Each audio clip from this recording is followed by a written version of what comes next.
Bonjour, voici le texte que je vous propose aujourd'hui dans l'Évangile selon Jean, chapitre 7, versets 37 à 39. Le dernier jour, le grand jour de la fête, Jésus debout s'écria « Si quelqu'un a soif, qu'il vienne à moi et qu'il boive. Celui qui croit en moi, des fleuves d'eau vive couleront de son sein, comme dit l'Écriture. » Il dit cela de l'Esprit qu'allaient recevoir ceux qui croiraient en lui, car l'Esprit n'était pas encore donné, parce que Jésus n'avait pas encore été glorifié. Dimanche, nous fêterons la Pentecôte, l'accomplissement de 7 fois 7 jours après la Pâque. C'est lors de la Pâque que Jésus est mort et est ressuscité des morts. Nous sommes dans l'attente de l'Esprit, l'eau vive qui coulera de lui comme des fleuves. Pourquoi donc n'avons-nous pas encore reçu cet esprit, ces fleuves d'eau vive? Premièrement, qui dit que nous ne l'avons pas reçu? N'écoutons pas l'accusateur qui nous fait douter de nous et de Dieu. Y aurait-il une église chrétienne s'il n'y avait pas l'Esprit de Dieu? Mais deuxièmement, 2 choses sont nécessaires d'après notre petit texte.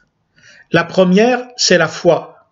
Ceux qui croient en Jésus. Et revient l'éternelle question, croyons-nous en Jésus? Je ne veux pas dire, pensons-nous qu'il est intéressant, voire qu'il est ressuscité? Qu'importe nos idées. Je veux dire, faisons-nous confiance à cette personne vivante qu'est Jésus-Christ vivant, celui-là même qui était mort en donnant sa vie pour nous?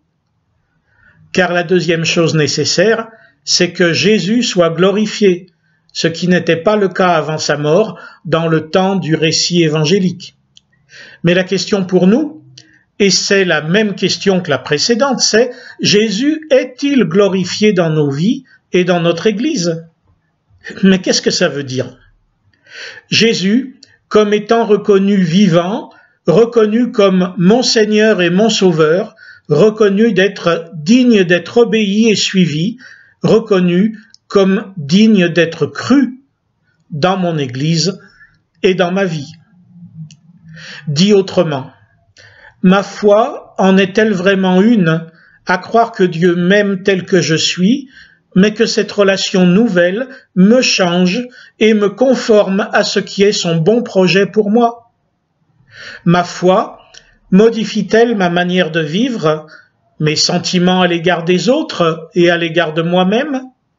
Dans les événements de chaque jour, ordinaires comme extraordinaires, suis-je centré sur moi-même, prêt à me défendre ou à me venger, préoccupé d'argent ou de santé? Ou bien me laissais-je décentrer vers Dieu, vers Jésus, vers les autres, même au détriment de mon intérêt? En fait, la question n'est pas que l'Esprit n'aurait pas encore été donné parce que je n'en serais pas digne. Parole de l'accusateur, là encore. Mais la question est seulement, est-ce que je lui laisse la place? Est-ce que je le laisse agir pour me transformer et faire de moi un témoin véridique plutôt qu'un muet ou un menteur? Jésus a été glorifié. L'Esprit a été donné.